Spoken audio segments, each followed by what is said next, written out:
Started at northwest.com. So I guess we're looking at a bit of a ping pong game today here on Football Monday. Could happen, yeah.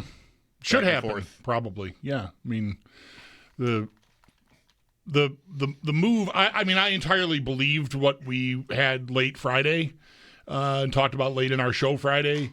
The only thing I had reason to doubt that this would happen today, that gave me reason to doubt, was that Jarmo Kekäläinen was, I believe, in Finland tending to the passing of his father. I saw that over the weekend and thought, okay, well, that might maybe, put the brakes on this. Not the 3 wins? For Monday. The two things together did give me a little pause. I thought this was going to happen today. Kekäläinen not being here, at least as far as I knew, yesterday. Then another win. I thought, they're going to talk. They could talk themselves out of this, but obviously they didn't. So a day, I think, a great amount of relief within the fan base. I don't really get the sense, and nor do I feel any kind of jubilation or anything like oh great, because I don't know what this is going to do for them in the very short term. Their place in the standings is still very dire, even with these 3 wins. It's that, and so, how good are they? Right. Well, those two things together, they might have their spirits lifted by this. They might stop being the butt of jokes around the league if that was impacting their mental state at all. But I don't know that they have it in them to climb out of the spot they're in. I mean, they're last in the East. But this needed to happen. It should have happened 3 years ago? Yeah, I mean, quite a while ago. And I'd love to know what exactly the breaking point ultimately was for Pegula. Like, did he hear some story from someone about their reputation that he had previously not really been paying attention to or hadn't heard, or that was embarrassing to him that caused him to act? Or was it just being in last place again? Because they are and still are, they were and still are in last place. 3 teams have 32 points there. One of them, the team Kekäläinen led for, was it 11 years, is another. Maybe they miss him. You don't say that first part, that speculation about what did it for Terry Pegula entirely in jest, I think. Was he out? Because that kind of maybe is what it takes. Yeah. That's what, he ran into John Murphy at a dinner before he bought the Sabres in Penn State, or Murph ran into him and he was like, we're going to win Stanley Cups, plural.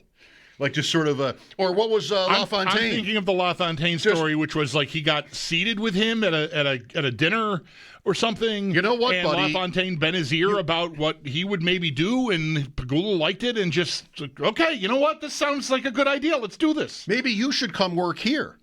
Right. And then he was fired. Yeah. Who knows why? Yeah. So, I don't say it at all to be cute or even dismissive. I think it could have been anything.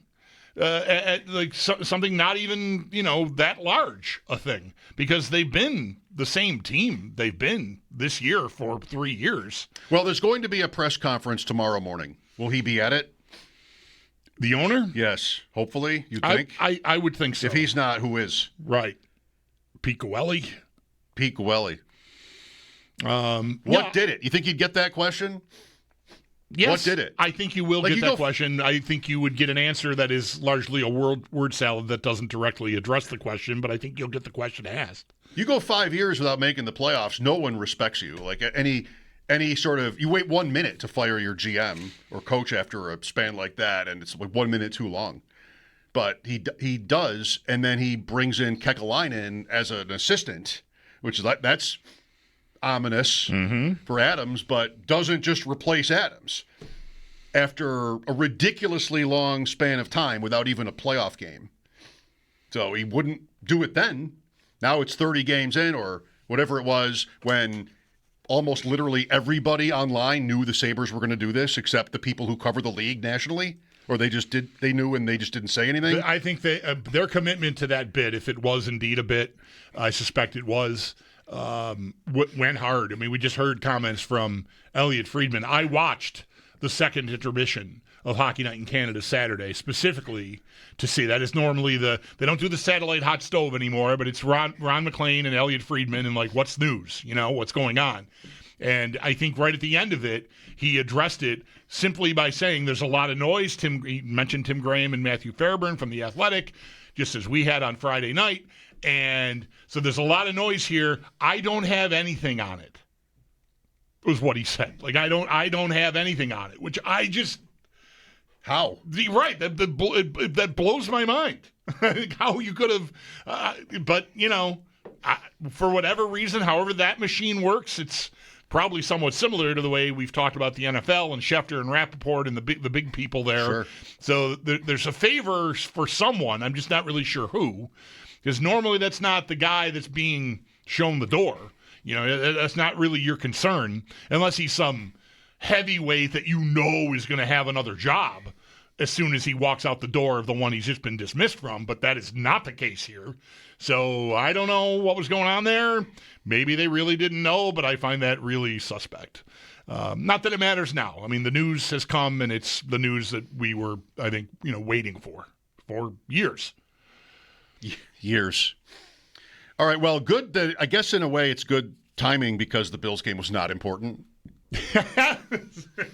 We're settling on that, right? Are we? Are we? I mean, I'm not telling you to say it. Yeah, I'm not going to say it. It may prove to be unimportant, but until all the horses are in the barn, I'm not. It still could be very important.